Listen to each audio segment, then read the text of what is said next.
বাংলাদেশ সেনাবাহিনী শুধু দেশে না, দেশ ও দেশের বাইরে এক সম্মানজনক অবস্থানে উন্নীত হতে পেরেছে।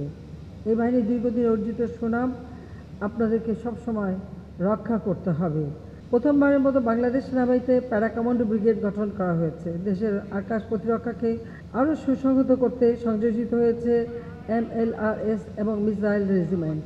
আধুনিক ও উন্নত বিশ্বের সাথে তাল মিলিয়ে বর্তমান সরকার সেনাবাহিনীকে অত্যাধুনিক বিভিন্ন যুদ্ধাস্ত্র, helicopter, artillery gun, modern infantry gadget সহ ইত্যাদি সংযোজনের করে সেনাবাহিনীর অপারেশনাল সক্ষমতাকে বহুলাংশে বৃদ্ধি করা হয়েছে।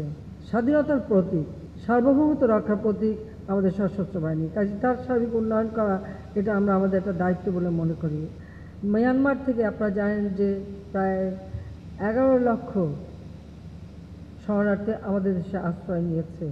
সেনাবাহিনী সেখানে বিরাট ভূমিকা রাখছে এবং মিয়ানমারের সাথে ইতিমধ্যে আমরা আলাপ আলোচনা চালিয়েছি। তাদের সাথে আমাদের একটা চুক্তি হয়েছে এবং তারা তাদের দেশের নাগরিককে ফিরিয়ে নিয়ে যাবে বলেছে। তবে দুর্ভাগ্য হলো যে এখনও তাদের কাছ থেকে তেমন কোনো, তারা সবই স্বীকার করে যে নিয়ে যাবে, কিন্তু কার্যকর কোনো কিছু করা হচ্ছে না।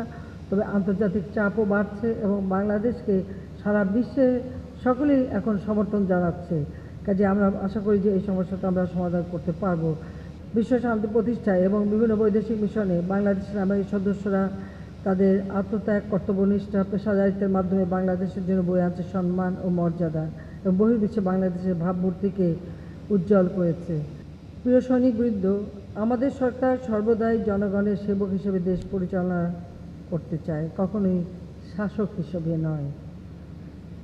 জনগণের সেবা করার জন্য আপনাদের সার্বক্ষণিক সহযোগিতা আমি পেয়েছি এবং বর্তমান সরকারের রাষ্ট্র পরিচালনাকালীন যখনই প্রয়োজন হবে তখনই সেনাবাহিনী জনগণের পাশে এসে দাঁড়াবে, এটা আমার দৃঢ় বিশ্বাস। কারণ এটা মনে রাখতে হবে, দেশটা আমাদের, দেশের মানুষগুলি আমাদের।